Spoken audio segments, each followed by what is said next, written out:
Nosotros continuamos con mucho más acá en tu revista Primera Hora. Estamos en el segmento de recomendaciones médicas y llegó el momento de informarnos acerca del siguiente tema. Es el síndrome del túnel carpiano, o más conocido también como el síndrome del túnel del carpo. Es por ello que hoy nos acompaña el doctor especialista en este tema, Adrián Coulson, para abordarlo mejor, para que nos diga esas indicaciones, qué debemos hacer y qué no debemos hacer, que a veces nosotros cometemos el gravísimo error de que nos recomendó el tal doctor que no es doctor, no tiene ninguna licenciatura, pero se cree doctor.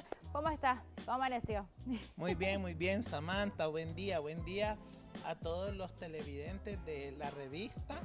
Y después de escuchar de manera enérgica al chef, vamos a la otra parte que nos mantiene con vida. Una es la alimentación, la segunda, la salud, por supuesto. Y este tema a mí me gusta mucho, si bien es cierto, lo manejamos multidisciplinario, ¿eh? Al final del día, quien termina resolviendo el síndrome del túnel del carpo es el ortopedista, pero debe de ser basado en un buen diagnóstico. Mira, este tema es muy frecuente y muy poco conocido. Las personas empiezan a tener los síntomas y cuando los diagnosticamos ya llevan años teniendo el problema, ¿eh? Y no le han tomado esa importancia. Pero bueno, hablando de lo que es el síndrome del túnel del carpo y quién lo padece. En realidad el síndrome del túnel del carpo es un nervio que se llama el nervio mediano, que discurre aquí por la cara anterior de la mano, que pasa por un canal que es bien estrecho, apenas tiene 2 centímetros ese canal. Ahí pasan como 9 tendones y ahí pasa también ese nervio, que por alguna circunstancia y asociado a algunos trabajos se comprime y empieza a dar síntomas molestos como adormecimiento. Nosotros le decimos parestesia, el paciente se siente entumida la mano. Ese es en un primer momento. Pero si esto no se trata, con el pasar del tiempo empieza a perder fuerza.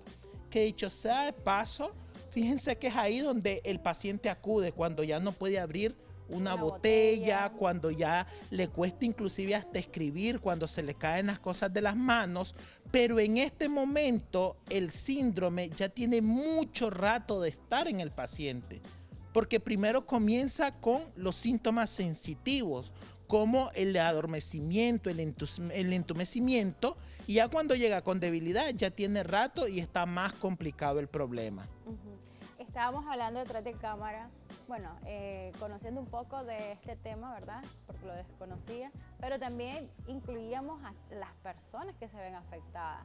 Por ejemplo, aquellas personas que están mucho tiempo en oficina, utilizando lo que es el teclado, aquellas personas que son afanadoras o de mantenimiento también son las que se ven también afectadas. Y estas personas o estos pacientes a veces ni cuenta se dan hasta que llegan con el último síntoma, por así decirlo, cuando ya miran que ya no pueden, que necesitan hasta subsidio para poder considerar lo que es esta enfermedad, este problema. Muy buen comentario. De hecho, pudiéramos englobar eso en lo que se llaman los factores de riesgo. El factor de riesgo es el elemento que te aumenta la probabilidad de tener el problema. Y entonces dentro de los factores de riesgo existen muchos para el síndrome del túnel del carpo. Pero curiosamente muchos estudios que se han hecho, hay un estudio en Nicaragua bien interesante, hay varios, pero hay 2 que me llamaron la atención. Uno que se hizo con trabajadores del Seguro Social, en donde las personas que más se vieron afectadas fueron las personas de limpieza, las personas de mantenimiento, seguido por los oficinistas.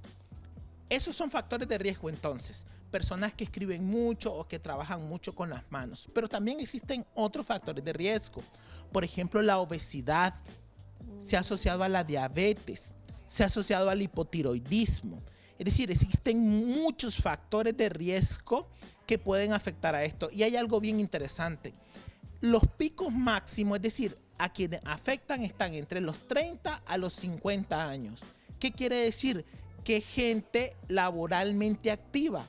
Es decir, es una fuerza laboral y casi siempre van a requerir permiso, subsidio e inclusive incapacidad si el problema no es tratado a tiempo, no es diagnosticado a tiempo.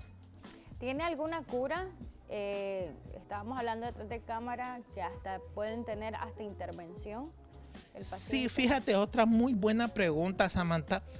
En realidad existen tratamientos médicos. Ya la mayoría de los médicos conocemos de algunos tratamientos que ayudan. En general se llaman antineuríticos. Aquí podemos utilizar la famosa carbamazepina. Aquí quiero aclarar algo porque trato de comentar cosas que me llegan a la consulta. Cuando nosotros le prescribimos carbamazepina al paciente, no, sé que yo no soy epiléptico. Bueno, los medicamentos pueden servir para varias cosas, Una de ellas, la carbamazepina, aunque es un fármaco para crisis convulsiva, también puede servir para el síndrome del túnel del carpo.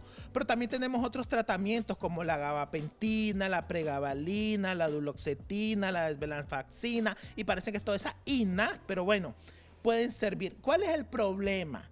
El problema es que aún con buen diagnóstico, estos fármacos no van a ser más efectivos que el 40%.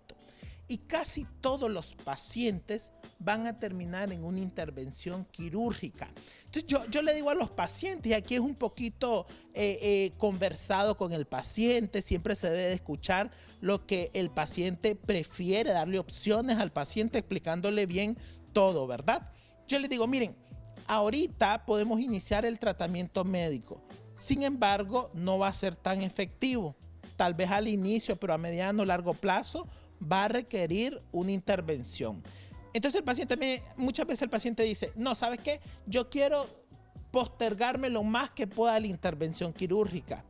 Yo le explico que mientras más tiempo pase, el nervio está más dañado, más compreso y puede tener una recuperabilidad más defectuosa. En mi práctica clínica habrán médicos que puedan actuar un poquito diferente, también es válido, depende mucho del contexto. Yo le digo, mejor planeemos una intervención quirúrgica lo más pronto posible, porque el nervio se está dañando. Ahora, no termine la intervención, porque uno pudiera pensar, si a mí me operan, me curo. Eso suele suceder en la apendicitis, en la colecistitis, por cálculos que le quita y acabado el tema, se acaba el problema. Acá no, el paciente tiene que someterse a un tiempo de rehabilitación. La recuperación no es tan fácil y depende mucho del tiempo que tenga de daño del nervio. Y aún con la cirugía, la recuperabilidad no necesariamente es completa. Hay algunos estudios que dicen que el 70%, escúchese bien, 7 de cada 10 pacientes van a quedar con alguna secuela a pesar de ser intervenidos de manera quirúrgica.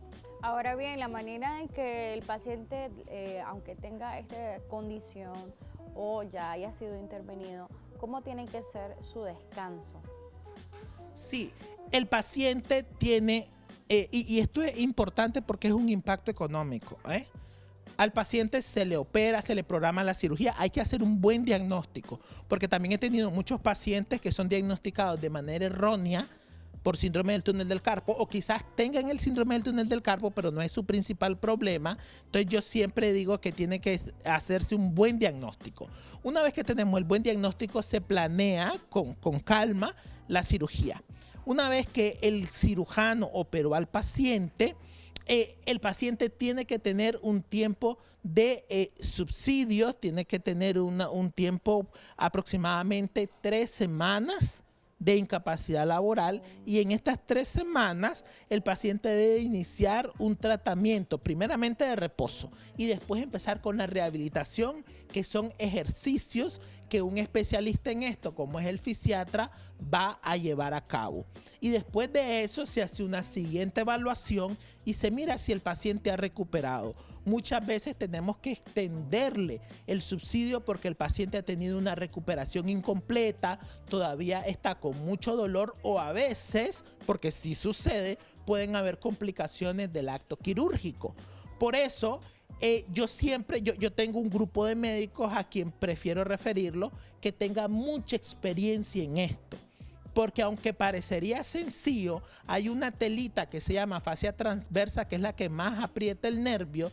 se debe de abrir, se hace una incisión que puede ser muy estética. A veces las mujeres se preocupan mucho por el tema estético, pero la cirugía queda muy estética y se corta. Pero eso no es tan sencillo porque muchas veces se asocia a complicaciones y esas las tenemos que evaluar después del acto quirúrgico. Entonces, no es como receta de cocina decirle, mire, ¿sabe qué? Usted en 3 semanas va a estar absolutamente recuperado. Depende del individuo y por eso tenemos que seguirlo en la evaluación. Ahora bien, luego de tener, ¿verdad?, esta condición, el paciente que ya pasó su fisioterapia, sus 3 semanas también de reposo, ¿cómo tiene que actuar su vida rutinaria, por así decirlo? No exponerse tanto, porque si el paciente padece de este síndrome, por lo general ocurre en la mano que más utilizas. Así es. Eso también es muy interesante, Samantha, esa observación, porque mira, lo lógico es hacer una terapia de prevención. Por ejemplo, hay especialistas en medicina ocupacional que deben de dar recomendaciones. Por ejemplo, en Neurofarma tenemos nosotros la doctora María José Machado, que es especialista en medicina ocupacional. Y, por ejemplo, horas muy extensas sin descanso es un factor de riesgo. Obviamente, una vez que el paciente fue sometido al procedimiento quirúrgico, se debe de hacer un análisis de qué factores lo llevaron a tener esto. Porque en general afecta a las 2 manos. Como tú bien lo dices, más en la mano con que el paciente más trabaja, más ocupa, pues con su lateralidad, le decimos en medicina. Pero la otra casi siempre está afectada. Entonces debe de mejorar los factores de riesgo. Por ejemplo, si el paciente es obeso, si el paciente tiene trastornos del tiroides, si el paciente pasa trabajando muchas horas sin descanso, eso se debe de incidir para que no le vuelva a aparecer el problema o que no se le empeore el de la otra mano. Y como son las 2 manos, yo siempre recomiendo primero operarse la que más se ocupa, la rehabilitación, recuperarse y después ir a la siguiente mano. Hace poco pues tuve la experiencia con mi mamá, doña Blanca Romero, a quien le mando muchos saludos y siempre está pendiente ahí viéndome. Y fíjate que ella no tuvo una buena recuperación. Pero bueno, también le insistí muchísimos años, ¿verdad? Que se operara. Y ese retraso es lo que veo. Pacientes cuando no están muy afectados y se operan rápido, les va mejor. Qué interesante. Entonces, por ello que se tienen que chequear a tiempo, acudir a tiempo para después tener una pronta recuperación. Claro que sí. Y acuérdense lo que hemos dicho a lo largo de todos los programas que hemos hecho y creo que esto es algo que compartimos todos los colegas. Hay que acudir al médico. Es que es normal, que lo diga el médico si es normal, porque luego pasa el tiempo y se complican los pacientes. Así es, entonces si tenemos alguna afectación, ya sea con este síndrome u otra enfermedad, siempre hay que estar yendo al médico para que nos atienda como se merece y también tengamos una pronta recuperación. Claro que sí. De hecho, fíjate que en mi canal de YouTube, que es algo como doctor Adrián Colson, tengo una entrevista de más de 1 hora completa. Ahora yo era el que entrevistaba al doctor López Coleman de allá de Estelí, de nuestra clínica en Estelí, Neurofarma Estelí. Hablamos 1 hora sobre el tema. Y entonces si los televidentes tienen alguna duda, pueden ir al canal de YouTube, que hay una entrevista extensa que es bien bonito porque fueron 2 ópticas, desde el médico que opera y el médico que diagnostica. Entonces, pues, a los que han visto... en 2 ámbitos. Claro que sí, desde 2 perspectivas que le tenemos que dar seguimiento a ambos, pues le ha gustado mucho a los pacientes que me llegan y le digo, vaya al canal de YouTube, ven la entrevista y regresa y me dice, doctor, mire, vengo decidido a operarme porque escuché la entrevista, entonces la verdad que tienen razón. Entonces, pues esto sigue, no queda. Y siempre les digo también, si tienen alguna duda, que las escriban y me la hacen llegar y las estamos contestando con todo el gusto. Así es, muchísimas gracias, doctor Colson, por habernos acompañado esta mañana. Números de contactos, por favor. Sí, el número de contacto es Neurofarma 222-33-200. Ahí lo ponen los chicos en la pantalla. Y en nuestras redes sociales, estamos en Facebook, estamos en Instagram, estamos en YouTube y en TikTok. Ahora estoy haciendo TikTok también. Ahora sí ya estamos en TikTok. Tenés que modernizarte definitivamente. Sí. Bueno, muchísimas gracias, doctor Couso. Estaba con nosotros hablando acerca del síndrome del túnel del carpo. Un tema muy interesante para aquellos que padecen. Si tienen algún síntomas, acudan por favor a tiempo para que se les pueda atender. Nosotros continuamos con mucho más acá en tu revista Primera Hora. Álvaro Rivas.